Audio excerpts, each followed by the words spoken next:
ایک دن وہ سب آئی ہوئی تھیں۔ میں نے کہا یہ دیکھو، یہ جو نوکر پھر رہا ہے نا بشیر، ادھر آؤ۔ میں نے اسے بڑے طریقے سے بلایا۔ میں نے کہا یہ دیکھو، یہ بابا نے میرے لیے رکھا ہے۔ انہوں نے کہا جب تمہیں کوئی چیز منگوانی ہو تو میں اس سے منگوا سکتی ہوں، یہ صرف میرے کام کرتا ہے۔ وہ حیران رہ گئیں کہ تمہارے کام کرنے کے لیے ایک الگ سے بندہ رکھا ہوا ہے، یہ کیا بات ہوئی؟ بشیر چپ ہو گیا کیونکہ اس کو پتا تھا کہ میں بھی جھوٹ بول رہی ہوں۔ وہ بھی سر جھکا کر کھڑا ہو گیا۔ اس نے اس جھوٹ میں میرا بھرپور ساتھ دیا، لیکن میں نے سب کے سامنے اس کی بہت بے عزتی کی۔ میں نے کہا یہاں کھڑے میرا منہ کیا دیکھ رہے ہو، چلے جاؤ یہاں سے۔ میری کزنوں نے کہا تم تو بالکل بڑی میڈم بن گئی ہو، کیسے حکم چلا رہی ہو، تمہارے تو دن ہی پھر گئے، ہم تو ابھی بھی اسی گاؤں میں بیٹھے ہیں، وہی گوبر کی بدبو سونگھ رہے ہیں، کھٹی میٹھی ٹافیاں اور حلوے سے زیادہ وہاں پر کچھ ملتا ہی نہیں۔ 10 سے 20 سال گزر بھی جائیں تو اس گاؤں کی قسمت نہیں بدلنی۔ شہر کی تو کیا ہی بات ہے، لیکن میری امی کو میرے باپ کے خاندان والوں کا شہر میں ہم سے ملنے کے لیے آنا بہت لگتا تھا۔ وہ ان کے ساتھ بہت زیادہ اچھے طریقے سے پیش نہیں آتی تھی اور اپنے خاندان والوں کی بہت خدمت مدارت کرتی تھی۔ میرے بابا کے خاندان والوں کو تو ٹھیک سے کھانا بھی نہیں کھانے دیتی، گوشت پکانے کی بجائے دال سبزی بنا لیا کرتی، لیکن وہ اتنے سادہ لوح انسان تھے کہ دال سبزی کھا کر بھی خوش ہو جاتے تھے۔ اب تو میں نے بشیر کو اس کے نام سے بلانا ہی چھوڑ دیا۔ میں کہہ رہی تھی اوئے اوئے، یا پھر کہتی اوئے بے وقوف اور پاگل۔ ایک دفعہ تو ایسے ہی اس کو بلانے کی عادت پڑ چکی تھی، بابا کے سامنے یہ بات منہ سے نکل گئی۔ گھر کے لان میں بیٹھے چائے پی رہے تھے، بابا نے کہا اندر سے پانی کی بوتل منگوا دو۔ میں نے خود جانے کی بجائے مشیر کو حکم دے دیا، اس کا نام لے لیا۔ میں نے کہا اوئے بے وقوف، وہ چپ چاپ وہاں سے چلا گیا۔ میرے بابا مجھے حیران ہو کر دیکھنے لگے۔ میں نے کہا یہ کیا تھا، تم نے اسے بے وقوف کہا؟ وہ بیچارہ چپ چاپ سن کر وہاں سے چلا بھی گیا۔ اس کا مطلب تم اسے ہمیشہ ایسے ہی بلاتی رہتی ہو، یہ تمہیں کس نے سکھایا؟ ہم نے تمہاری ایسی تربیت تو نہیں کی۔ میں نے کہا بابا، نوکروں کو کیا نوکر نہیں کہیں تو کیا صاحب جی کہیں گے؟ بابا نے کہا نوکر ہے تو کیا ہوا، اس کا مطلب یہ تو نہیں ہے کہ تم اسے کسی بھی فضول نام سے بلاؤ، تم اسے اس کے نام سے بلاؤ۔ چلو اس کو یہ جا کر کہہ دو کہ یہ کام کرو، اس کا نام نہیں لو، اگر نام لینا ہے تو ڈھنگ سے لو۔ یہ کیا حرکت ہے کہ اسے بیوقوف کہہ رہی ہو، کبھی اس کو پاگل کہہ رہی ہو؟ میری ماں نے کہا اور کیا کہیں، داماد بنا لیں کیا اسے گھر کا؟ میرے بابا نے کہا تم دونوں تو یہاں آ کر بہت عجیب ہو گئی ہو، تمہاری تو حرکتیں ہی قابو نہیں آ رہیں، تم لوگوں کو وہیں پر رکھنا چاہیے تھا، یہاں پر لے کر ہی نہیں آنا چاہیے تھا۔ میری ماں نے کہا ان ساری باتوں کو چھوڑیں، یہ سوچیں بیٹی کی شادی کرنی ہے یا نہیں۔ میرے بابا نے میری شادی بچپن میں اپنے بھائی کے بیٹے کے ساتھ طے کر رکھی تھی۔ میری امی کو اچھی طرح پتہ تھا کہ میرا رشتہ بچپن میں میرے بیٹے کے ساتھ طے ہو چکا ہے۔ جب انہوں نے یہ بات کی تو ایسے بات کی جیسے رشتہ کہیں طے ہی نہیں ہوا۔ میرے بابا نے کہا شادی کی کیا فکر کرنی، جمال کے ساتھ شادی طے تو ہو چکی ہے، اس کی جب کہیں گے تب کروا دیں گے، کوئی رسم وغیرہ کر لیتے ہیں، انگوٹھی پہنا دیتے ہیں۔ میری ماں نے کہا میں نے اس گوار جمال کو اپنی بیٹی نہیں دینی، آپ میری بیٹی کا رشتہ شہر میں تلاش کریں۔ میرے بابا کے منہ سے گویا بات باہر نکل آئی۔ انہوں نے کہا یہ کیا کہہ رہی ہو تم، کیا کمی ہے جمال کے اندر؟ اتنے سالوں سے رشتہ طے ہو چکا ہے، اب ہم اسے ٹھکرا دیں کس وجہ سے؟ میری ماں نے کہا اس وجہ سے کیونکہ میں اپنی بیٹی کو واپس گاؤں نہیں بھیجنا چاہتی، وہ لوگ تو گاؤں میں رہتے ہیں، تھوڑی نہ شہر آئیں گے۔ میرے پاپا نے کہا مانا کہ وہ لوگ گاؤں میں رہتے ہیں لیکن پورے گاؤں میں سب سے بڑا گھر ہے ان کا، اچھے طریقے سے رہتے ہیں، اچھا کھاتے ہیں، اچھا پیتے ہیں، گھر میں جانور رکھے ہوئے ہیں انہوں نے، خالص دودھ دہی سب کچھ ہوتا ہے ان کے گھر میں، ڈش بھی لگوایا ہوا ہے۔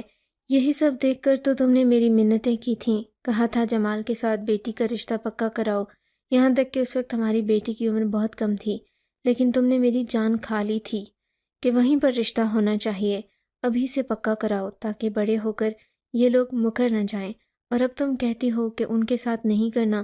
میری ماں نے کہا ہاں، کیونکہ شہر میں ان سے زیادہ امیر لوگ ہوتے ہیں، ہماری بیٹی خوبصورت ہے اور خوبصورت لڑکیوں کے رشتے آرام سے امیر گھروں میں ہو جاتے ہیں، ہم کون سے بھوکے ننگے ہیں، آپ ادھر اس کے لیے کوئی اچھا سا رشتہ تلاش کریں، بہت زیادہ امیر لوگوں کا، وہاں پر اپنی بیٹی کی شادی کریں گے۔ میں نے کہا امی بالکل ٹھیک کہہ رہی ہیں، مجھے گاؤں میں نہیں جانا۔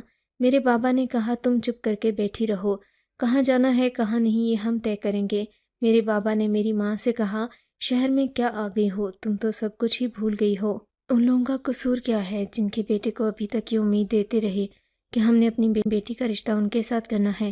اب میں ان کو کیا کہہ کر جواب دوں گا، ایسا کیا بولوں گا؟ تم تو بڑی مشکل میں ڈال بیٹھی ہو مجھے۔ میری ماں نے کہا کہ میں تو اپنی بیٹی کا رشتہ ان کے ساتھ نہیں کروانے دوں گی، اگر ہوگا تو میرے مرنے کے بعد ہوگا۔ امی اور ابو نے لڑنا جھگڑنا شروع کر دیا۔ میں چپ چاپ وہاں سے اٹھ کر چلی گئی۔ مجھے بھی غصہ آیا ہوا تھا کیونکہ ابا میرا ساتھ نہیں دے رہے تھے۔ میں نے غصہ جا کر بشیر پر نکال دیا۔ میں نے کہا، کیا کر رہے ہو تم یہاں پر؟ کھڑے ہو کر ہماری باتیں سن رہے تھے، دفع ہو جاؤ یہاں سے، تمہاری شکل نہیں دیکھنی مجھے، تمہاری شکل دیکھ کر غصہ آ جاتا ہے۔ اب بشیر ہمارے گھر میں صرف 2 گھنٹے کے لیے آتا تھا، باقی پورا دن نہ جانے کہاں ہوتا۔ میرے بابا سے اس نے بات کر لی تھی، اس نے کہا آپ کے گھر میں صرف 2 گھنٹے کا یہ کام ہوتا ہے، اس لیے میں 2 گھنٹے کے لیے آیا کروں گا۔ میری ماں نے کہا پہلے تو گھر کے چھوٹے موٹے کام کروا لیتی تھی، اب یہ 2 گھنٹے میں صرف کھانے پکانے کا سامان ہی لے کر آتا ہے، اس کی تنخواہ کم کرو۔ میرے بابا نے کہا بالکل بھی نہیں، میرے بابا نے کہا بالکل بھی نہیں، کیونکہ میں نے اسے اسی کام کے لیے رکھا ہوا تھا۔ اگر ابھی تک وہ تمہارے چھوٹے موٹے کام کرتا رہا ہے تو یہ اس کی اچھائی ہے، لیکن جس کام کے لیے اسے رکھا ہے 2 گھنٹے والا ہی ہے، میں پیسے کم نہیں کروں گا۔ میری ماں اور میرے بابا نے یہاں آ کر لڑنا شروع کر دیا کیونکہ میرے بابا ایک اچھے انسان تھے، میری ماں تھوڑی سی لالچی قسم کی عورت تھی۔ ایک دن وہ ہمارے کام پر آیا، کام کر کے واپس جانے لگا۔ میں نے کہا بڑی جلدی جا رہے ہو، کچھ اور بھی منگوانا ہے؟ اس نے کہا جو بھی منگوانا ہے ایک ہی دفعے بتایا کریں، بار بار چکر نہیں لگا سکتا۔ میں نے کہا اچھا، اور یہ کب سے ہو گیا؟ پہلے تو تم بار بار بھی جاتے تھے۔ اس نے کہا پہلے کسی اور وجہ سے جاتا تھا، مجھے کیا پتا تھا۔ سچ کہتے ہیں دولت اور انسان حسن کو مغرور بنا دیتے ہیں۔ آپ امیر ہیں اور خوبصورت بھی ہیں، اسی لیے آپ کے اندر اتنا غرور آ گیا ہے۔ میں نے کہا الٹی سیدھی باتیں کیوں کر رہے ہو؟ کہنے لگا بہت اچھی لگتی تھی آپ مجھے، لیکن آپ نے ثابت کر دیا کہ آپ محبت۔ میں نے کہا تمہاری ہمت کیسے ہوئی مجھے یہ ساری باتیں سنانے کی؟ اس طرح کی بات آج تک میرے ماں باپ نے نہیں کی۔ تم 2 ٹکے کے نوکر ہو، میرے سامنے کھڑے ہو کر میرے گھر میں مجھے ہی میرے ہی پیسوں پر پلتے ہو اور مجھے ہی فضول قسم کی باتیں کر رہے ہو۔ میں نے کہا نکل جاؤ یہاں سے اور اپنی شکل مت دکھانا۔ اس نے کہا میں بھی یہاں کام نہیں کرنا چاہتا جہاں انسان کو انسان نہ سمجھا جائے اور اپنی جھوٹی عزت بنانے کے لیے دوسرے انسان کو نیچا دکھایا جائے۔ میری ماں نے بھی یہ سب کچھ سن لیا، لیکن تب تک بشیر وہاں سے چلا گیا۔ میری ماں نے کہا کیا بول کر گیا تھا؟ یہ کس طرح کی بات کر رہا تھا تمہارے ساتھ؟ میں نے امی کو سب کچھ بتا دیا۔ امی نے کہا اسے جانے کیوں دیا؟ 2-4 تھپڑ لگانے تھے اسے، اپنے بابا کو بتانا تھا۔ میں نے کہا بابا سے کیا کہنا تھا؟ بابا نے الٹا مجھے ہی باتیں سنانی تھیں۔ اب بابا کو کہیے گا چوری کرتے ہوئے پکڑا گیا تھا، اسی لیے یہاں سے چلا گیا ہے۔ میری امی نے کہا ہاں تم بالکل ٹھیک کہہ رہی ہو، یہ نہیں گے تو کہیں گے کہ تم لوگوں نے ہی غلط کیا ہے، وہ تو بالکل حق پر تھا۔ ہم نے بابا کو بتایا تو انہوں نے کہا وہ ایسا تو نہیں لگتا کہ چوری کرے گا۔ میری ماں نے کہا شکل دیکھ کر تھوڑی نہ پتہ چلتا ہے، اور چھوٹے لوگ ایسے ہی ہوتے ہیں۔ میرے بابا نے کہا بڑا اچھا لڑکا تھا، پتہ نہیں کیا سچ ہے اور کیا جھوٹ۔ اس کا مطلب بابا کو ہمارے اوپر یقین نہیں تھا، لیکن ہم نے یہ معاملہ ختم کر دیا۔ اب ہم اس کے بارے میں بھول گئے، یاد بھی کیوں رکھتے اس کے بارے میں۔ میری ماں نے شور ڈال دیا کہ وہ میری شادی میری چاچو کے بیٹے سے نہیں ہونے دیں گی، کیونکہ گاؤں میں جانا نہیں چاہتی تھی۔ ان لوگوں سے بات کی تو انہوں نے بھی کہا کہ ہم تو شہر نہیں آ سکتے، کیونکہ ان کا سارا گھر گاؤں میں ہی تھا، کاروبار زمینیں۔ وہ شہر آ کر کیا کرتے؟ صرف میرے لیے شہر نہیں آ سکتے تھے، جبکہ ان کی 3 بہویں اور بھی تھیں۔ صرف ایک بیٹے کے لیے وہ سب کچھ چھوڑ چھاڑ کر کیسے آ سکتے تھے؟ بات کافی بگڑ گئی، یہاں تک کہ بات اس مقام پر پہنچ گئی کہ رشتہ بھی ختم ہو گیا، آنا جانا بھی۔ انہوں نے کہا آج سے آپ لوگ ہمارے لیے مر گئے، آپ نے اچھا نہیں کیا۔ ہمارا بیٹا آپ کی بیٹی سے محبت کرتا تھا، اسے اپنی ہمسفر مان چکا تھا، آپ لوگ رشتے سے انکار کر رہے ہیں، ہمارے سامنے ایسی شرط رکھ رہے ہیں جس پر ہم کبھی بھی پورا نہیں اتر سکتے، پورا گھر بار خاندان چھوڑ کر شہر نہیں آ سکتے۔ اگر آپ کی بیٹی یہاں نہیں رہ سکتی تو ہم اس کے ساتھ یہ رشتہ ختم کرتے ہیں۔ میری امی نے سکھ کا سانس لیا، جبکہ بابا بہت پریشان تھے۔ اپنے بھائی کے ساتھ نہ صرف ان کا رشتہ خراب ہوا تھا بلکہ میرا رشتہ بھی ختم ہو گیا تھا۔ انہوں نے میری امی سے کہا تم نے جو بھی کیا ہے بہت غلط کیا، تمہیں اس کی سزا ملے گی۔ میری امی نے کہا آپ ہمارے ساتھ ہیں یا ان لوگوں کے ساتھ ہیں؟ آپ مجھے بد دعائیں دے رہے ہیں۔ میری امی نے بھی میرے بابا سے جھگڑا کرنا شروع کر دیا، یہ وقت بھی گزر گیا، میرے لیے بہت زیادہ امیر خاندان کا رشتہ تلاش کر دیا گیا۔ یہ رشتہ میرے لیے نہیں آیا تھا، بلکہ میری امی نے ایک عورت کو دوست بنایا تھا، اس کے ذریعے بڑی مشکل سے یہ رشتہ نکلوایا تھا۔ ان کو کہا، بیٹی شکل و صورت کی تو بہت خوبصورت ہے۔ وہ گھر بھی رشتہ دیکھنے کے لیے مان گئے۔ امی پاگلوں کی طرح گھر صاف کر رہی تھیں، سجا رہی تھیں، کہتی تھیں کسی بات کی غلطی نہ ہو، بڑے امیر لوگ ہیں، بڑے لوگ ہیں، بڑے لوگوں کی بڑی باتیں ہوتی ہیں۔ ہم انہیں گھر میں بہت اچھا اہتمام کیا، وہ لوگ آئے، میں ان کو پسند بھی آ گئی۔ انہوں نے کہا آپ لوگ بھی ہمارے گھر آئیں، باقی کے معاملات وہاں بیٹھ کر لیں گے۔ میری ماں تو خوشی سے نہال تھی، ان کو یقین ہی نہیں ہو رہا تھا کہ میری شادی اتنے بڑے خاندان میں ہونے والی تھی۔ میری شادی جس آدمی سے ہو رہی تھی وہ بہت بڑا زمیندار تھا، بہت بڑا بزنس مین بھی تھا، اس کا نام حارث تھا۔ اس کے بارے میں پہلے ہی کافی کچھ سننے کو مل گیا۔ بہت ہی زیادہ اصول پرست آدمی تھا، خاندان کا بڑا بیٹا، لیکن باپ زندہ نہیں، اس لیے خاندان پر اسی کی حکمرانی چلتی ہے۔ میری ماں نے کہا بڑے خاندان میں شادی تو کروا رہی ہوں، لیکن تم پر ذمہ داریاں بھی بہت ہوں گی۔ تم کچھ جھاڑو پوچھا نہیں کرنا، لیکن دیگر معاملات دیکھنا ہوں گے۔ میں تھوڑی سی پریشان تھی، میں نے کہا دیکھ لوں گی۔ دل ہی دل میں بہت خوش تھی۔ ہم لوگ ہمیشہ سے ہی کسی محل میں رانی یا شہزادی بننے کے خواب دیکھتے ہیں، لیکن وہ تو نہیں بن سکتے۔ اگر کسی امیر خاندان میں شادی ہو جائے، وہ بھی اتنے زیادہ امیر خاندان میں، تو تھوڑی تھوڑی رانی اور شہزادی والی فیلنگ آ ہی جاتی ہے۔ مجھے بھی وہی آ رہی تھی، اس لیے میں بہت زیادہ خوش تھی۔ ایسا لگتا تھا جو چاہا وہ حاصل کر لیا۔ میں نے اپنے دولہے کو دیکھا، وہ بہت زیادہ خوبصورت تھا، جیسا اس کے بارے میں سنا تھا۔ اس نے کہا شادی بہت زیادہ سادگی سے ہوگی، کوئی الٹا سیدھا رواج، الٹی سیدھی حرکتیں نہیں ہوں گی۔ میں تو شادی بہت دھوم دھام سے کرنا چاہتی تھی۔ میں نے سوچا تھا پہلے اپٹن ہوگا، پھر مہندی ہوگی، پھر تیل مہندی ہوگی، پھر بارات، ولیمہ، برائڈل شاور بھی رکھوں گی، کیونکہ اتنے امیر خاندان میں شادی کرنے کا کیا فائدہ۔ مجھے تو لگا یہ ساری باتیں یہ لوگ خود ہی کریں گے، لیکن میں نے ایسی کوئی بات نہیں کی۔ انہوں نے کہا مسجد میں بیٹھ کر نکاح ہوگا، نکاح سے پہلے لڑکا لڑکی ایک دوسرے کو دیکھیں گے بھی نہیں۔ ہماری منگنی ہو گئی، 2 مہینے رہ گئے تھے ہماری شادی میں، لیکن میرے شوہر نے مجھ سے کوئی بات چیت نہیں کی۔ اس نے نہ ہی مجھے اپنا نمبر بھجوایا، جبکہ ایسے ٹائم میں تو میاں بیوی جو ایک دوسرے کے رشتے میں آنے والے ہوتے ہیں، ایک دوسرے سے بات کرتے ہیں۔ اور پھر یہ کوئی پرانا زمانہ تو نہیں تھا، ہم لوگ شہر میں رہتے تھے، اتنا تو ہو ہی سکتا تھا، لیکن ایسا بھی کچھ نہیں ہوا۔ میری ماں نے کہا تمہاری شادی ہو رہی ہے، اتنا ہی کافی ہے۔ اب اتنے بڑے گھر میں شادی ہو رہی ہے تو تمہیں برداشت کرنا ہی پڑے گا۔ میں نے کہا یہ سب تو بہت عجیب ہے، پتہ نہیں اس کے بعد بھی نہ پابندیاں لگائیں۔ میری ماں نے کہا نہیں، پابندیاں نہیں لگائیں گے، ویسے بھی تم نے شادی کے بعد کیا کرنا ہے، بس گھر کو تھوڑا بہت دیکھنا، شاپنگ کرنا، سیر کرنا، مزے کرنا۔ میری ماں بہت زیادہ خوش تھی جبکہ میرے ابا بھی اداس تھے۔ جب ہم نے شادی میں آنے کے لیے چاچو کو انویٹیشن بھیجا تو انہوں نے منع کر دیا، کہا ہم لوگوں نے نہیں آنا۔ میرے بابا کا خیال تھا شاید وہ سب کچھ بھلا کر شادی میں آ جائیں، رشتہ رہے نہ رہے کم سے کم ان کے بھائی کے ساتھ تعلق تو رہے، پر انہوں نے صاف انکار کر دیا۔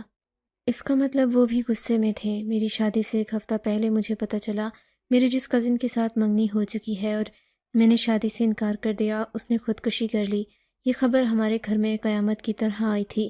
میرے بابا تو کسی بچے کی طرح رو رہے تھے، ان کا جوان بھتیجا اس دنیا سے چلا گیا۔ اس نے باقاعدہ خط لکھا، اس نے خط میں یہ بھی لکھا اس نے اس لیے خودکشی کی کیونکہ وہ مجھ سے محبت کرتا تھا۔ اس کی شادی میرے ساتھ نہیں ہو پائی۔ میری چاچی نے فون کیا، فون پر ایک سانس بھر مجھے اتنی بددعائیں دیں کہ میری آنکھوں میں آنسو آ گئے۔ مجھے بھی افسوس تھا، لیکن اس میں میرا کیا قصور تھا؟ میں نے خود تو اس کو زہر نہیں دیا تھا۔ میرے بابا نے میری ماں کو بھی باتیں سنائیں اور کہا سب کچھ تم لوگوں کی وجہ سے ہوا ہے۔ اگر وہاں شادی ہو جاتی تو کیا ہو جاتا، کم سے کم اس کی زندگی بچ جاتی۔ وہ بیچارہ سچی محبت کرتا تھا، تبھی تو اس دنیا سے چلا گیا۔ کیا گزر رہی ہوگی میرے بھائی پر؟ تم لوگوں نے تو مجھے اس قابل بھی نہیں چھوڑا کہ میں جا کر افسوس کر لوں، کیونکہ انہوں نے صاف منع کر دیا ہے کہ یہاں پر آنے کی کوئی ضرورت نہیں۔ آپ لوگ تو ہیں ہی قاتل، آپ لوگوں کو کیسا افسوس جو یہاں آئیں گے۔ میرے بابا نے کہا تمہاری شادی میں بھی نہیں بیٹھوں گا۔ میری ماں نے کہا یہ کیا بات ہوئی، اس کی سزا اپنی بیٹی کو کیوں دے رہے ہو؟ میرے بابا شادی میں بیٹھ تو گئے، پر ان کی حالت ٹھیک نہیں تھی، ان کا دماغ موجود نہیں تھا، وہ بس اپنے خیالوں میں گم تھے۔ نکاح بہت سادگی سے ہوا تھا۔ انہوں نے کہا کہ ولیمہ بھی ہم اپنی مرضی سے کریں گے۔ ہم نے ولیمہ نہیں کرنا، مہندی کی ایک چھوٹی سی رسم تھی جس میں تھوڑا بہت شگل لیا گیا، لیکن وہ صرف ہماری طرف سے ہی تھی۔ یہ لوگ تو بڑے پتھر دل تھے، لگتا تھا ان کے دل مرے ہوئے تھے جو انہوں نے کوئی دھوم دھام نہیں کی، جبکہ ان کا اکلوتا بیٹا تھا۔ میں اپنے گھر سے رخصت ہو گئی، اب اپنے کمرے میں بیٹھی تھی، شوہر کا انتظار کر رہی تھی۔ میری ابھی بھی اس سے ٹھیک سے بات نہیں ہوئی تھی، مجھے بہت عجیب لگ رہا تھا۔ پھر سوچا چلو آج بات ہو جائے گی، پتہ چل جائے گا کہ وہ کس طرح کا انسان ہے۔ جیسا بھی ہے، میں نے زندگی اسی کے ساتھ گزارنی ہے۔ یہ لوگ بڑے عجیب تھے، میرے پاس کوئی نہیں بیٹھا، نہ میری ساس نہ میری نند، جبکہ اس گھر میں اتنی ساری عورتیں تھیں۔ کسی نے آ کر مجھ سے یہ نہیں پوچھا کہ تمہیں کسی چیز کی ضرورت ہے یا نہیں۔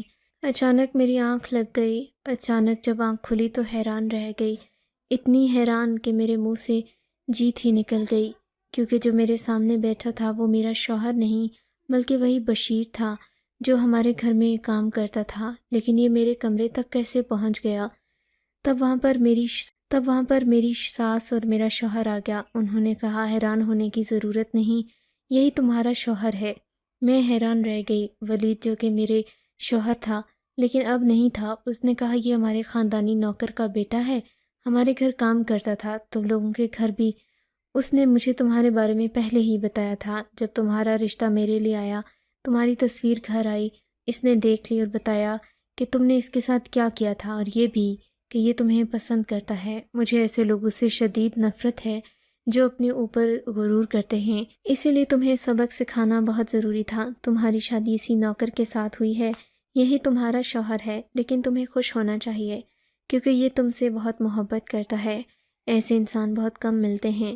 یہ سن کر میں بے ہوش ہو گئی۔ جب مجھے ہوش آیا، یہ بات میرے ماں باپ کو پتہ چل چکی تھی، بہت بڑی لڑائی اور جھگڑا بھی ہو چکا تھا، لیکن اب کچھ نہیں ہو سکتا تھا۔ انہوں نے کہا ہم لوگ اتنے امیر ہیں، اس گھر کو اور اتنی دولت دے سکتے ہیں کہ تمہاری بیٹی خوش رہے، لیکن یہی تمہاری بیٹی کا شوہر ہے۔ میری آنکھ کھلی تو میں خاموش تھی۔ میرے گھر والے کہہ رہے تھے امی پر کیس کر دیں گے، ایسے کر دیں گے، ویسے کر دیں گے، لیکن مجھے اپنی غلطی کا احساس ہو گیا تھا، کیونکہ جو میرے ساتھ ہوا وہ قسمت سے ہوا۔ یہ سب کچھ اللہ کی مرضی کے بغیر نہیں ہوتا۔ شاید مجھے میرے غرور کی سزا ملی تھی۔ میں نے اپنے ماں باپ کو کہا اب جو بھی ہے جیسا ہے میری قسمت ہے، لیکن میری قسمت اتنی بھی بری نہیں۔ آپ کو اگر یہ کہانی اچھی لگی ہے تو اس ویڈیو کو لائک کیجیے، اور اس طرح کی مزید کہانیاں سننے کے لیے ہمارے چینل کو ضرور سبسکرائب کیجیے۔ کہانی سننے کا شکریہ۔ آپ سے ملاقات ہوگی اگلی ویڈیو میں، تب تک کے لیے اللہ حافظ۔